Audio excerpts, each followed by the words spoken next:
Hello and welcome to the TSS Maths YouTube channel, first video for Foundation. We're going to go through the Lockdown Knowledge Boost homework. Hopefully you can then go through your own homework, make corrections and look ahead to next week, and that should help you to answer those better. Let's go.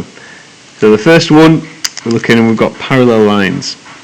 So there's banging going on outside, hopefully that's not disrupting too much. We've got parallel lines because we've got those two arrows either side, so we're going to use a parallel line rules.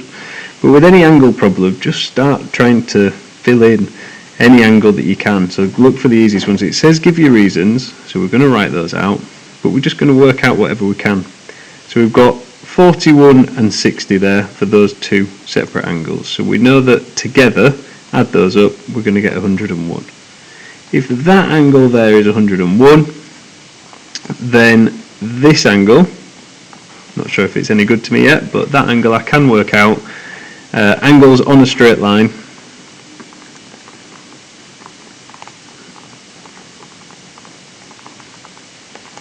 at a point add up to 180 degrees. So I know that this needs to add on to 101 to get me 180 degrees, so that must be 79. So I've labelled that one up. Then I'm trying to work out x. I could maybe even start working out these as well. There's different ways to get about it, but you're just trying to get towards this angle, and I've now spotted that I've got this parallel line here, the line that's coming going through the two parallel lines and going along here to make my x is on the alternate side. That angle is on the alternate side to the x. So that means alternate angles, and the rule is that alternate angles in parallel lines are equal. So if those are equal, x equals 79. Brilliant, well done. Next one, we've got translation. It wants a translation vector. So whenever you've got your shape, we're trying to work out that we're going to pick a point. So we're going from A to B.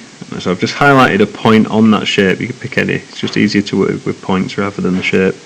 And I'm going to see what it's moved first. So I'm going, vector would take A to B. So I'm going 1 to the left, 1, 2, 3, 4, 5 up. But it wants me to write it as a translation vector. So to do that, we write it in that form. So a column vector where x is the movement that we're going left to right along our x-axis, so on the top. If you're going towards 0 or into the negatives, it's going to be a negative value. If you're going towards the positive values as it goes up, it's going to be a positive.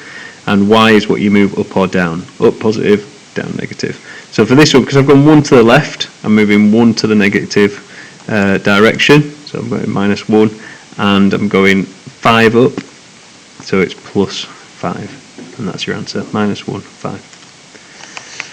Next one, we're working out the area of a trapezium. Now, your area of a trapezium, if I just give you the general formula and then we'll apply it to that. So if I, for the trapezium question, we need to work out the area, which is the average of the two parallel sides, so A plus B divided by 2, multiplied by the perpendicular height. That's your general formula. Applying it to our question, we're going to do 9 plus 15 divided by 2. We're going to multiply all that by the perpendicular height, which is 4. So 9 plus 15 is 24, divided by 2 times by 4, so 12 times 4 gives us a final answer of 48. Because we're doing the area, we're in centimetres, so we've got centimetres, but it's the area, so we've got centimetres squared.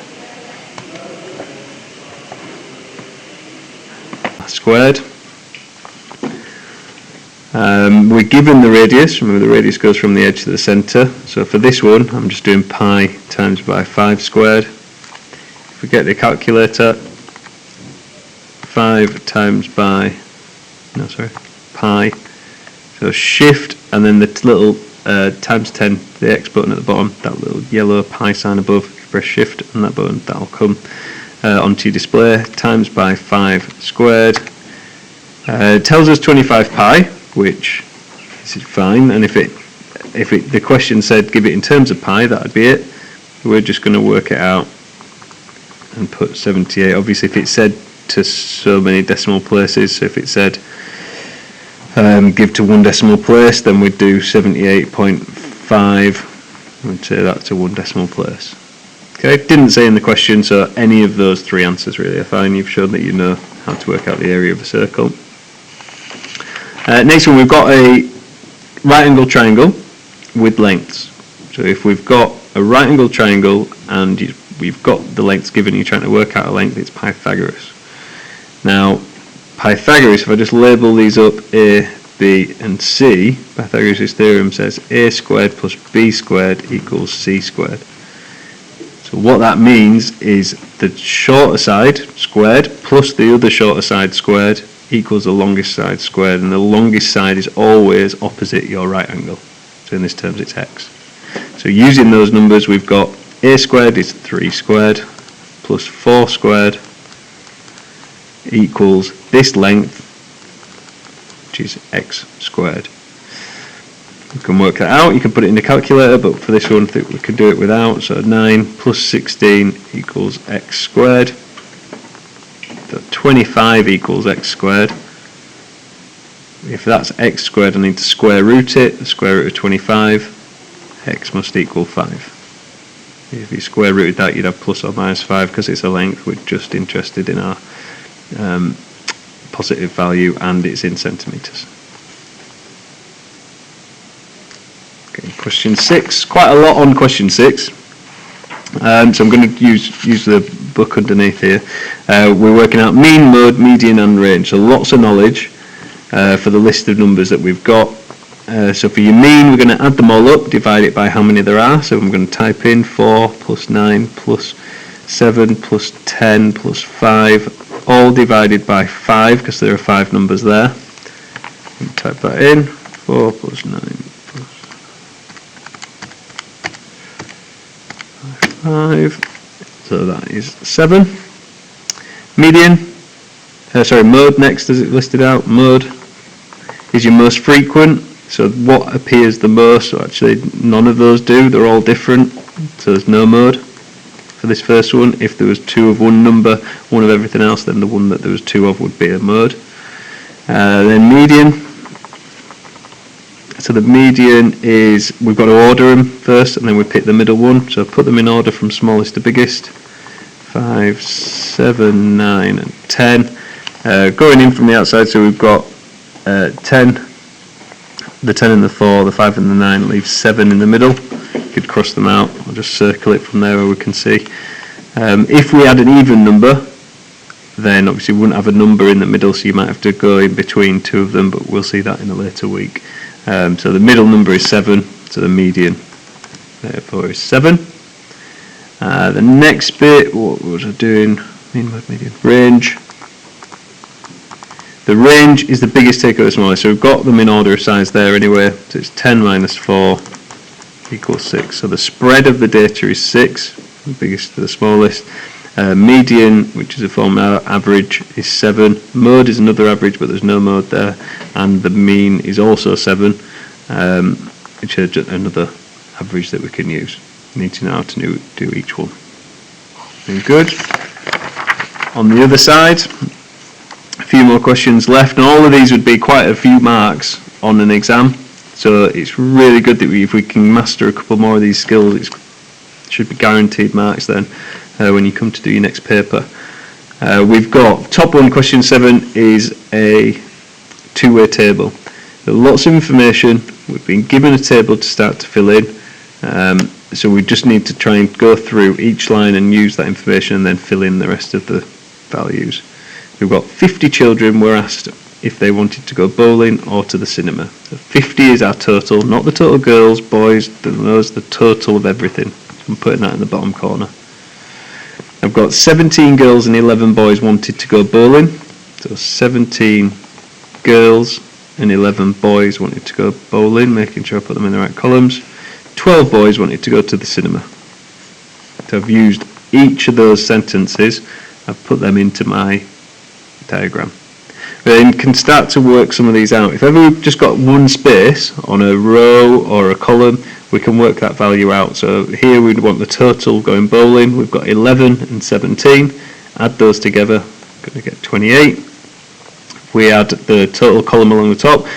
Boys, so we've got 11 and 12, so we've got 23 boys. Then these ones, what number am I adding on to 28 to get to 50? Put 22 in there. What am I adding on to 23 to get to 50? I'm going to write 27 in there. And then how many girls chose the cinema? 17 went bowling, 27 in total. So that must be 10. So just adding and subtracting, filling in the values, making sure your totals work. And you could even do a quick check there. 12 plus 10 gives us 22. I didn't use that to work it out, but that works, so I'm happy with that. Next one for a pie chart. A tricky one, this. We need to work out what fraction each of our modes of transport are. So we need to know what our total is. So if I just quickly add those up, we've got 8 plus 11 plus 12 plus 5. I'm getting lazy, I'm using the calculator. It's 36. The amount of degrees around a point on a circle is 360. So the total angle that we have is 360. This one works out quite nicely. That's 36 and we need to fill in 360 degrees of the angle. We're just timesing those by 10. So also a bit of like ratio proportion sort of technique that's scaled up by 10. So we're going to multiply every one of these by 10 to work out my angle. And if it's the nice values it works out, we might come to a different method on a future week. But now I've got my angles, I need to draw those.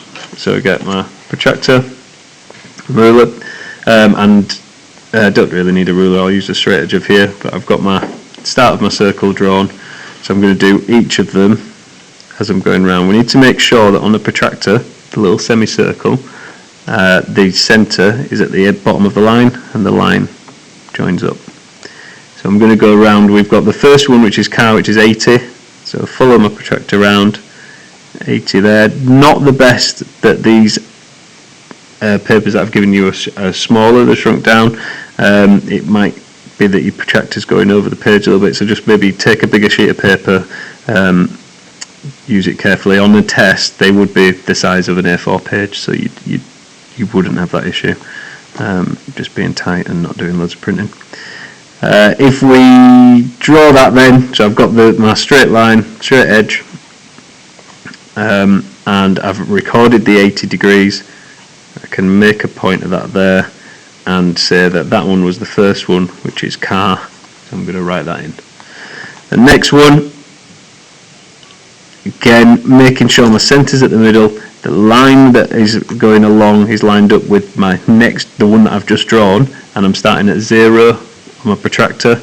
I want 110 degrees, so I'm going all the way around to there. I'm putting a mark, I'm using that mark to go through the centre to the edge, and I've drawn my 110 degrees, which was bus, and then going again.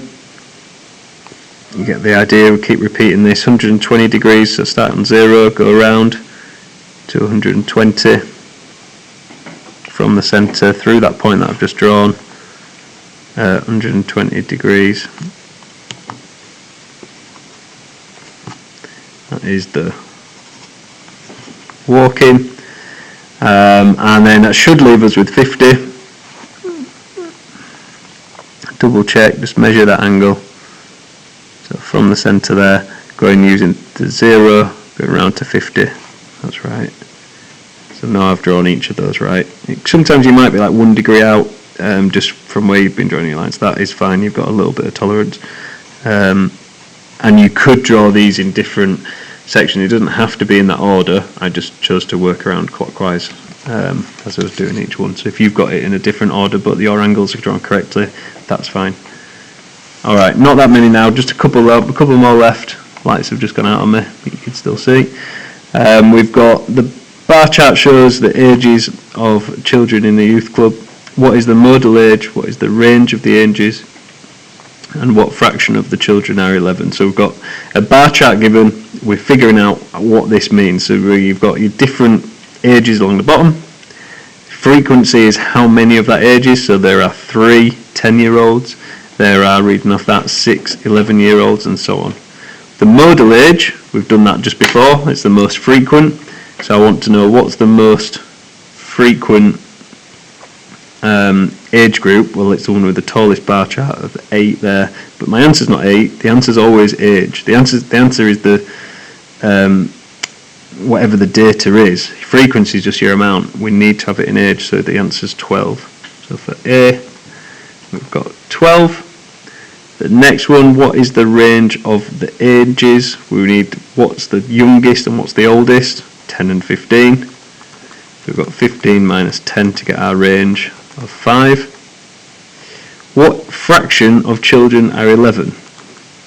Well, using the 11, there are 6. Out of how many? So how many is there in total? I'm not sure, we need to work that out separately. So we've got 3 there, 6, 8, 5, 2, and 1. Add all those up. We're going to have 25. So there's 25 in total.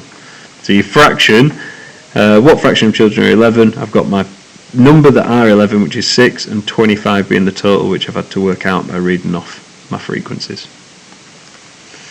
The next one is a sample space diagram. So this is all of our possible options when we throw 2 dice. Whatever number we get, we multiply the 2 of them together. So really this ends up just being a multiplication grid. Sometimes there's different rules when you're filling the values in, so you've just got to read the question carefully. But for this one, if I rolled a 1 and a 1, I'm going to get 1, because I'm doing 1 times 1, 1 times 2, 1 times 3, 4, 5, 6. If I rolled a 2 and a 1, I'm going to multiply those together. So this space represents if you've got a 2 and a 1 multiplied. 2 times 2 is 4, 6, 8, 10, 12. 3 times 1, 3 times 2, 6, 9, 12, 15, 18. 4 times 1, 4 times 2, 4, 8, 12, 16, 20, 24.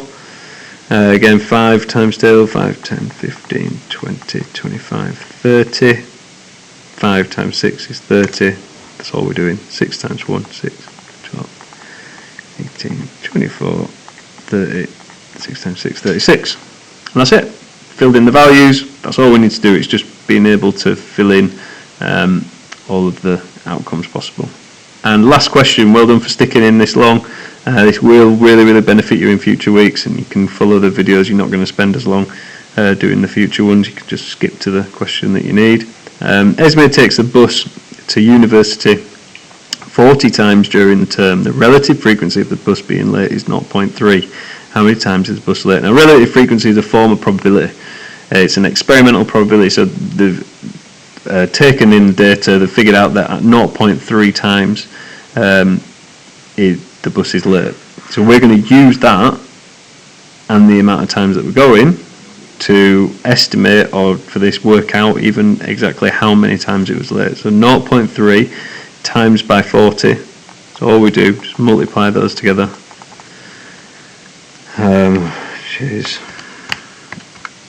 12. That is the amount of times it's late. Just double check. That was the probability of it being late. Total times. That's that answer. Okay, really well done following through this. I hope you found it useful. We'll do extra videos as we go along. But really well done if you've managed to correct your full sheet, and good luck for you next week. Thanks.